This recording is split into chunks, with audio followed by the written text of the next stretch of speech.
Lúcia, eminentes ministros, Procurador-Geral da República, professor Paulo Gonet. Inicio, presidente, agradecendo as palavras de Vossa Excelência, as palavras do eminente ministro Gilmar Mendes, e as recebo não só pessoalmente, mas principalmente recebo-as institucionalmente como ministro do Supremo Tribunal Federal. Presidente, temos visto recentemente ações de diversos brasileiros que estão sendo ou processados pela Procuradoria-Geral da República ou investigados pela Polícia Federal. Estamos verificando diversas condutas dolosas e conscientes de uma verdadeira organização criminosa que, de forma jamais anteriormente vista em nosso país, age de maneira covarde e traiçoeira, com a finalidade de tentar submeter o funcionamento deste Supremo Tribunal Federal ao crivo de um Estado estrangeiro. Age, repito, de maneira covarde e traiçoeira. Covarde porque esses brasileiros pseudo-patriotas encontram-se foragidos e escondidos fora do território nacional. Não tiveram coragem de continuar no território nacional. E traiçoeira essas condutas porque atuam por meio de atos hostis, mentirosos, derivados de negociações espúrias e criminosas, com a patente finalidade de obstrução à justiça e a clara, flagrante finalidade de coagir essa corte no julgamento da ação penal 2668, ação penal do núcleo crucial da tentativa de golpe de Estado do dia 8 de janeiro. Gerando, presidente, ministra, ministros, gerando com essa maneira covarde e traiçoeira de atuar, gerando reflexos nocivos à economia e à sociedade brasileira. É uma, como disse o ministro Gilmar Mendes, é uma verdadeira traição à pátria, uma traição covarde e traiçoeira. Há fartas provas nas investigações comprovando essas condutas ilícitas.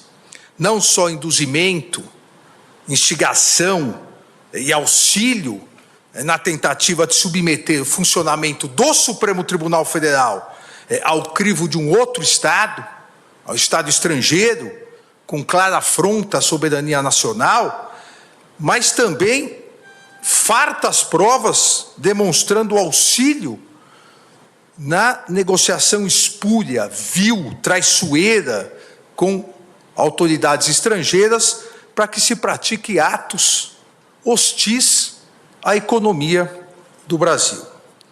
Porém, presidente, mais do que esses ataques criminosos, o que se observa são condutas ilícitas e imorais de brasileiros, flagrantemente essas condutas impregnadas com a corocre da defesa de escusos interesses pessoais e o sabor amargo da traição à pátria e ao povo brasileiro, com constante atuação e seguidas afirmações como se glória houvesse nisso, como se glória houvesse na traição, seguidas afirmações, principalmente nas redes sociais, assumindo autoria de verdadeira intermediação com o governo estrangeiro para a imposição de medidas econômicas contra o próprio país, que resultaram em taxação de 50% dos produtos brasileiros importados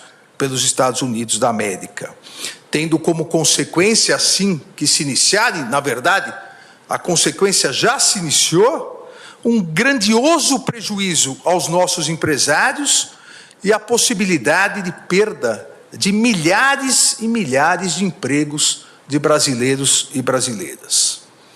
a insistência dessa organização criminosa na implementação de medidas nocivas ao Brasil, com a implementação e o incentivo à implementação dessas tarifas e agressões espúrias,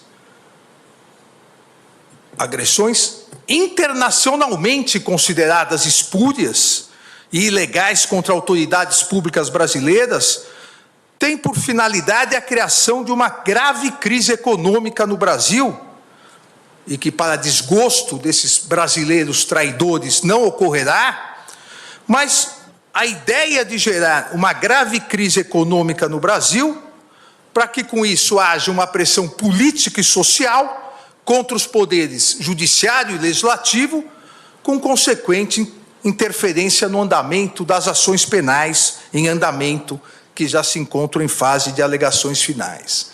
O modus operandi é o mesmo. O modus operandi golpista é o mesmo.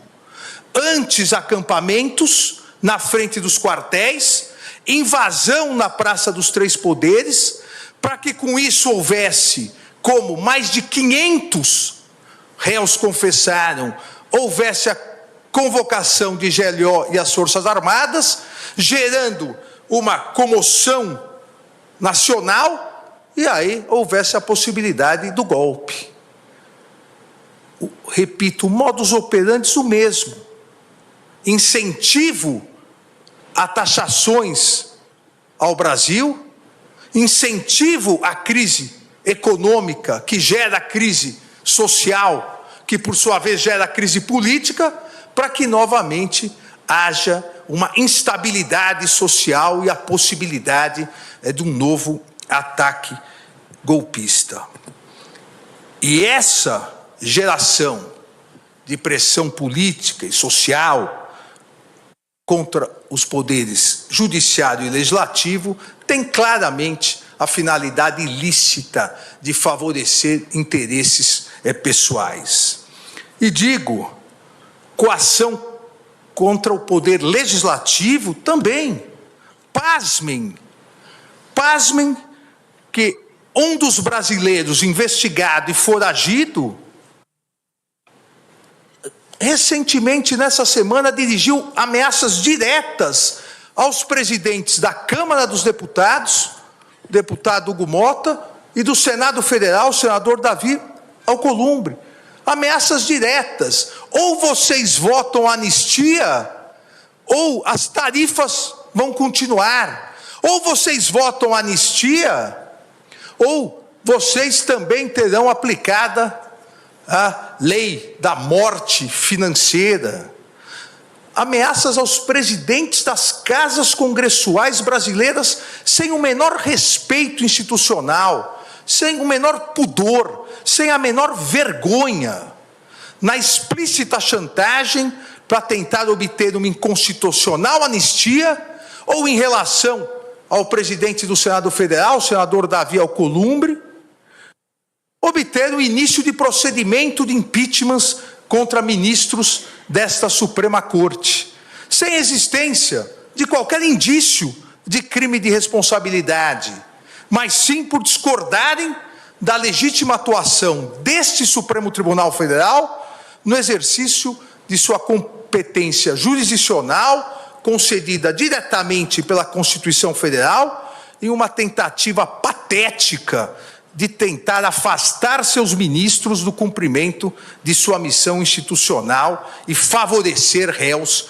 em ações penais. Ameaça essa aos presidentes das casas, que já foi repudiada por ambos os presidentes anteontem, com as notas da presidência da Câmara e do Senado Federal. Mas também, e principalmente, coação contra o Poder Judiciário, em especial contra o Supremo Tribunal Federal, com a única e exclusiva finalidade de obter um súbito, inexistente, inconstitucional arquivamento imediato de ações penais que foram devidamente propostas pela Procuradoria-Geral da República, pelo Procurador-Geral da República, que aqui se encontra, titular constitucional e privativo dessa iniciativa, em virtude da tentativa de golpe de Estado do dia 8 de janeiro de 2023, eu afirmo tentativa de golpe de Estado, porque esse Supremo Tribunal Federal já condenou mais de 700 pessoas por golpe, tentativa de golpe de Estado. Então, há ainda ações penais em andamento, propostas devidamente pelo Procurador-Geral da República, que tem total autonomia e independência constitucional, derivadas de investigações da Polícia Federal e cujos atos processuais vêm sendo realizados dentro do devido processo legal, rigorosamente observado pelo Supremo Tribunal Federal, com a participação, fiscalização e acompanhamento tanto do Procurador-Geral da República, como por 96 advogados. 96 advogados estão habilitados nos autos dos 4 núcleos denunciados pelo Procurador-Geral da República, com amplo, total e restrito acesso a todas as provas. Devido ao processo legal, realizado com a oitiva já de 8 testemunhas de acusação e 149 testemunhas de defesa, ministra Carmen. Foram ouvidas 149 testemunhas de defesa em respeito à ampla defesa, em respeito ao contraditório. Foram interrogados os 31 réus desses 4 núcleos, sempre de forma absolutamente pública e transparente, com todos os atos gravados em áudio e vídeo e disponibilizados a toda a imprensa e para toda a sociedade, e ainda todos os interrogatórios transmitidos ao vivo pela TV Justiça e pela mídia em geral. Eu aqui afirmo sem medo de errar, não houve no mundo uma ação penal com tanta transparência e publicidade como essa ação penal. Nenhum país do mundo transmite interrogatórios, oitiva de testemunhas para toda imprensa e sociedade acompanharem. É o Supremo Tribunal Federal atuando dentro da Constituição, dentro dos princípios republicanos e garantindo o devido processo legal. Não é possível pressões, coações, no sentido de querer obter, repito, entre aspas, um espúrio arquivamento imediato dessas ações penais, sob pena de se prejudicar a economia brasileira, o sustento das pessoas, o trabalho dos brasileiros e das brasileiras. Essas coações, essas tentativas de obstrução à justiça, realizados por esses brasileiros supostamente patriotas, a favor de interesses estrangeiros, tem, eu repito, uma única finalidade. A finalidade de substituir o devido processo legal, com a ampla participação do Ministério Público, repito, de 96 advogados constituídos, com acompanhamento da mídia, com acompanhamento da sociedade, substituir o devido processo legal, a análise justa e imparcial das denúncias oferecidas, substituir por um tirânico arquivamento para beneficiar determinadas pessoas que se acham acima da Constituição, acima da lei, acima das instituições.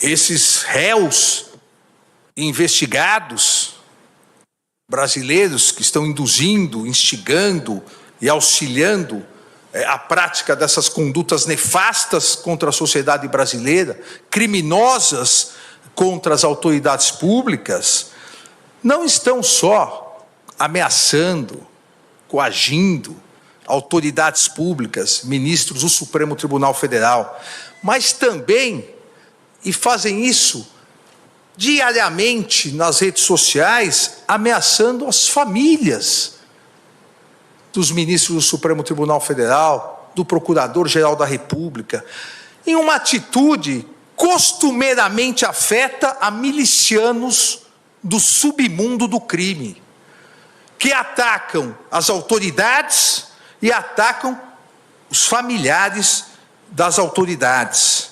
Essas condutas dessa organização criminosa, essas condutas caracterizam claros e expressos atos executórios de traição ao Brasil e flagrantes confissões da prática dos atos criminosos, em especial dos crimes de coação no curso do processo, obstrução de investigação de infração penal que envolva organização criminosa e, principalmente, atentado à soberania nacional. Pois continuam dia após dia, ao verificarem que esta corte, e presidente, faço questão de dizer, não só essa corte, a Procuradoria-Geral da República e a Polícia Federal não se vergarão a essas ameaças. Em virtude disso, dia após dia, esses brasileiros traidores da pátria continuam a incentivar, instigar, auxiliar a prática de atividades e atos hostis ao Brasil. A ousadia criminosa parece não ter limites, com as diversas e contínuas postagens em redes sociais e declarações na imprensa, declarações atentatórias à soberania nacional, à independência do Congresso Nacional e à independência do poder judiciário. Repita-se, não só como citei anteriormente, com as recentes ameaças aos presidentes Hugo Motta e Davi Alcolumbre, da Câmara e do Senado Federal, com a ameaça de aplicação de um possível mal futuro, a Lei Magnitsky, como a minha aplicada, caso eles não façam o que se exige, o que essa organização miliciana exige. Mas, da mesma forma, essas ameaças covardes, infrutíferas, também continuam sendo dirigidas a membros desta corte. Esta semana, dirigidas ao eminente ministro-presidente Luiz Roberto Barroso, ao nosso decano, o ministro Gilmar Mendes, ao ministro Cristiano Zanin, mas mais grave, patético desses traidores, também de viva voz, áudio e vídeo, ameaças às esposas e familiares, citando nominalmente as esposas do ministro Gilmar, do ministro Cristiano Zanin, demonstrando não existir limites para a ousadia e covardia dessa organização criminosa, que será, como bem disse o ministro Gilmar Mendes, será responsabilizada, será integralmente responsabilizada. E na mais característica criminosa dessa verdadeira organização miliciana, ao fazerem as postagens, dizem, ainda há tempo, caso você aceite a torpe coação. Acham que estão lidando com pessoas da laia deles, acham que estão lidando também com milicianos, mas não estão. Estão lidando com ministros da Suprema Corte Brasileira. Engana-se essa organização criminosa ao esperar que a permanência e continuidade dessa torpe coação possa, de alguma forma, gerar uma covarde rendição dos poderes constituídos brasileiros. Engana-se essa organização criminosa miliciana e aqueles brasileiros escondidos e foragidos do território nacional enganam-se em esperar fraqueza institucional ou debilidade democrática. As instituições brasileiras são fortes e sólidas, e seus integrantes, principalmente aqui no Supremo Tribunal Federal, os integrantes foram forjados no mais puro espírito democrático da Constituição de 1988. Coragem institucional e defesa à soberania nacional fazem parte do universo republicano desta Suprema Corte, que não aceitará coações, obstruções ou tentativas de novos golpes de Estado, como ocorrido em 8 de janeiro de 2023. Recentemente, citei o imortal Machado de Assis, ao proclamar que a soberania nacional é a coisa mais bela do mundo, com a condição de ser soberania e de ser nacional. A soberania nacional, digo eu agora, a soberania nacional não pode, não deve e jamais será vilipendiada, negociada ou extorquida, pois é um dos fundamentos da República Federativa do Brasil, expressamente previsto no inciso 1º do artigo 1º da Constituição Federal. O Supremo Tribunal Federal sempre será absolutamente inflexível na defesa da soberania nacional e em seu compromisso com a democracia, os direitos fundamentais e o Estado de Direito. No seu compromisso com a independência do Poder Judiciário e os princípios constitucionais brasileiros. Eu vi na mídia que, na quarta-feira, o eminente ministro Flávio Dino, numa cerimônia no Maranhão, rememorou Hamilton, um dos federalistas, junto com Jay e Madison, e disse da dificuldade que os juristas norte-americanos devem estar. Eu complemento aqui citando Abraham Lincoln, também advogado, Abraham Lincoln, 16º presidente dos Estados Unidos, responsável pela manutenção da união dos Estados Unidos e pela proclamação da emancipação, que afirmava: os princípios mais importantes podem e devem ser inflexíveis. A independência judicial é um desses princípios que não só pode, não só deve, mas também será inflexível e defendido por esse Supremo Tribunal Federal. A independência judicial, ela não é um direito do magistrado.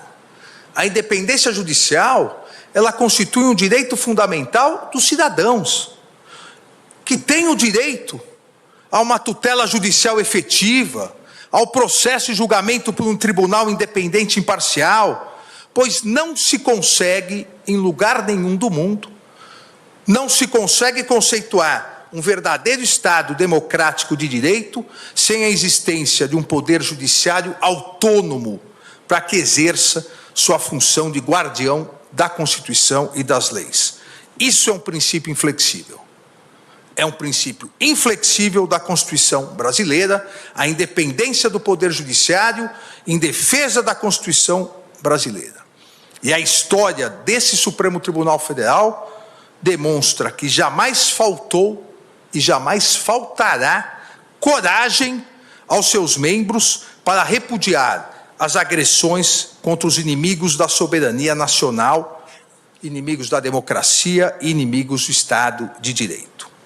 Um país soberano como o Brasil sempre saberá defender a sua democracia e soberania. E o Poder Judiciário não permitirá qualquer tentativa de submeter o funcionamento do Supremo Tribunal Federal ao crivo de outro Estado, por meio de atos hostis, derivados de negociações espúrias e criminosas de agentes e políticos brasileiros foragidos com o Estado estrangeiro, com patente obstrução à justiça e clara, flagrante finalidade de coagir essa Suprema Corte no julgamento da ação penal 2668, para criar, e esta grande finalidade, para criar verdadeira impunidade penal e impedir a análise pelo Poder Judiciário, repito, por meio do devido processo legal, de uma imputação criminal feita pela Procuradoria-Geral da República. A possibilidade que garante a Constituição de análise da responsabilidade ou não, responsabilidade penal ou não de cada um dos réus, como já feito em 638 ações penais julgadas. E essa ação penal pretende ter um súbito arquivamento. Repito, como já o fizemos em 638 ações penais, julgadas sempre colegiadamente, 370 ações penais julgadas pelo plenário, 268 ações penais julgadas pela primeira turma, onde ainda estão em andamento 204 ações penais, além, como já disse, dos 551 acordos de não persecução penal celebrados entre a Procuradoria-Geral da República e os réus que reconheceram sua responsabilidade penal. As ações prosseguirão. O rito processual do Supremo Tribunal Federal não se adiantará, não se atrasará. O rito processual do Supremo Tribunal Federal irá ignorar as sanções praticadas. Esse relator vai ignorar as sanções que foram aplicadas e continuar trabalhando como vem fazendo, tanto no plenário quanto na primeira turma, sempre de forma colegiada, diferentemente das mentiras, das inverdades, da desinformação, e bem citou o ministro, nosso decano, o ministro Gilmar Mendes, a desinformação das redes sociais. O devido processo legal no Supremo Tribunal Federal é sempre realizado pelo colegiado. E trago um dado aqui que talvez nenhum outro conjunto de ações penais no mundo tenha esse número, ministra Carmen.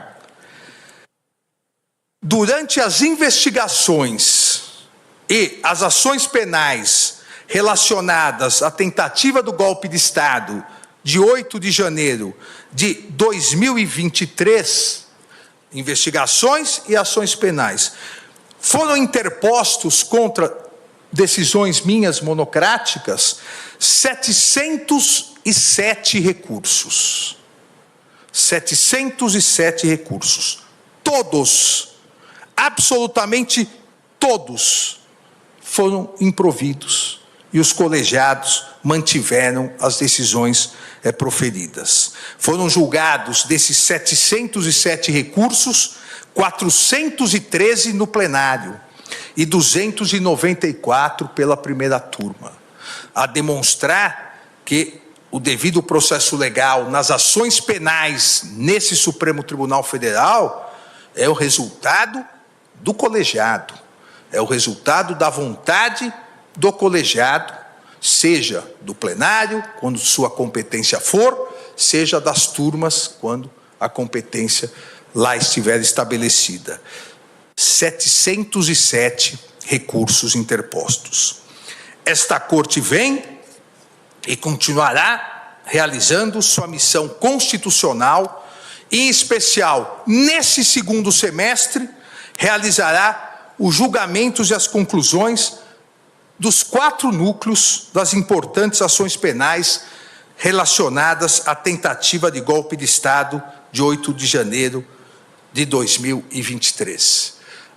Os 4 núcleos tiveram encerradas as suas instruções, ouvidas suas testemunhas, um deles já quase em fase final de alegações finais, os outros iniciarão a fase das alegações finais e ainda esse semestre, obviamente pedindo pauta ao eminente presidente da turma, ministro Cristiano Zanin, nós julgaremos todos os responsáveis, absolvendo aqueles onde não houver prova de responsabilidade, condenando aqueles onde houver prova, mas julgando, exercendo a nossa função jurisdicional e não nos acovardando em virtude de ameaças, seja daqui ou de qualquer outro lugar.